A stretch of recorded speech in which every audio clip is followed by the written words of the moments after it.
Hello everyone and welcome to Decathlon number 4 Emblem Standard. So for this event we get to play best of one standard but with a twist. So we get an emblem and for the first 3 turns of the game we get a free choice between a treasure, a clue and a food token. So we pretty much start the game with 3 free artifacts, or we get 1 each turn for the first 3 turns of the game. So how do we abuse this mechanic? So the way I tried to do it was mainly with this Citanul Stalwart. So this card is pretty much just a Birds of Paradise in this event, and it's absolutely crazy. We also get Teething Wurmlet, which is a card that grows every time an artifact comes into play for the first time in that turn. So Teething Wurmlet is just going to grow for free for those first 3 turns, and then our old deck providing some extra artifacts makes him grow even more throughout the game. We also get to play Moonsnare Prototype, which allows us to tap one of those free artifacts to add some colorless mana to our mana pool, so another way to abuse that.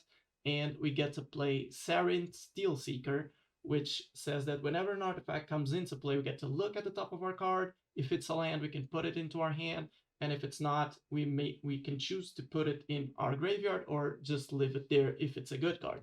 So these are the main 4 cards that we are going to use to try and abuse the emblem. The rest of the deck, it's pretty much just support for that. So it's just a bunch of cards that actually produce other artifacts, and then we're just trying to ramp to some Cityscape Levelers. So this card is absolutely amazing. 8 mana for an 8/8 with Trample. And whenever we cast this or it attacks, we get to destroy a permanent from our opponent. Well, a non-land permanent. So this is our main plan, growing some Wurmlets or getting there with Cityscape Leveler. We also get some Karns into this deck. We finally get to play with Karn Living Legacy, which is, a really niche card. It hasn't seen any play so far.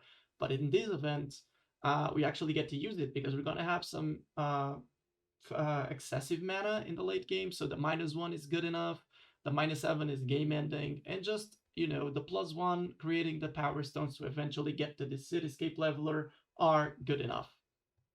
We also get to play some Mightstones and Weakstones, which is a fantastic card, even without the melding part with Urza, just being able to draw some more gas when we need, or being able to kill our opponent's biggest creature most of the times, while ramping to the Cityscape Leveler at the same time is just fantastic. Other than that, we play some Combat Couriers, just a 1 mana, and then for 2 mana we get to sack it to draw a card, and then it has an Earth. It works really well with our Argoth that we're also playing for the late game.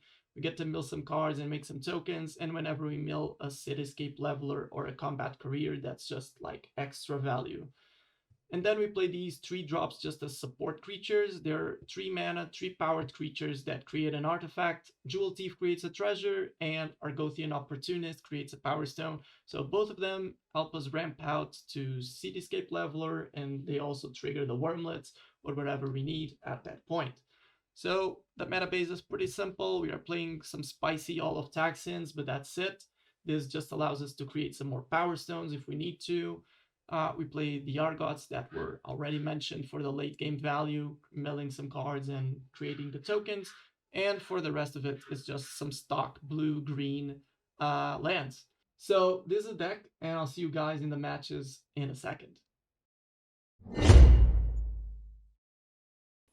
Okay, and we find our first opponent, Mr. Jank07. Actually, in these recordings, there is no camera because I was actually playing this off stream.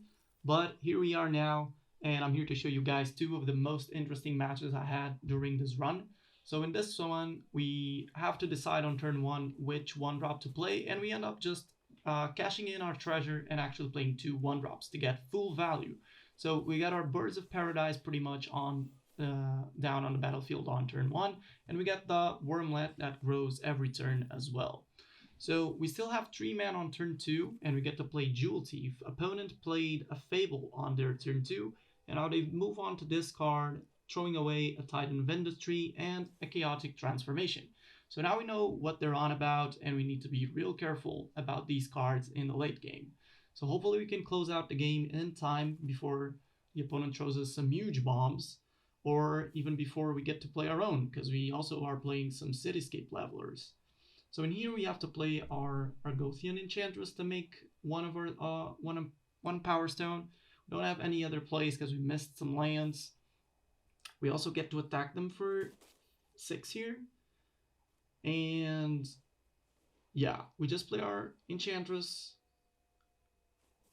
Opponent cycles a land, which is absolutely fine. We get our Power Stone and pass the turn. So let's see what the opponent does here, and they just end up doing absolutely nothing. We finally find our third land. We still don't have enough mana for Leveler, but we get to attack them for 9. So the opponent takes it all, going down to 5. And now we just play our 1-drop again, counting on drawing a card later. We miss 1 damage because we could have done that before combat to pump our Wurmlet there. And the opponent plays a big score, which means now they got a bunch of mana, and here comes their big spell. So which one it's going to be? And it is the transformation. Hopefully we got our Moonsnare Prototype there, and we get to fizzle their creature triggers so they don't get a Titan of Industry. They still get a huge artifact, which is Portal to Phyrexia here. We have to sack 3 creatures, but the opponent figures out that without the Titan they can't survive, and we grab the win. And now we get to move on into our final boss. We are 6-1, and let's see what our next opponent is playing.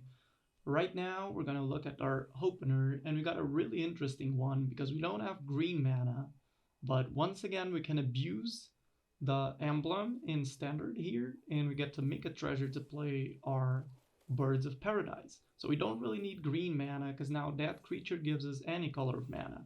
So we still get to play our green our green 3-drop on turn 2 after playing our green 1-drop on turn 1 with no green mana.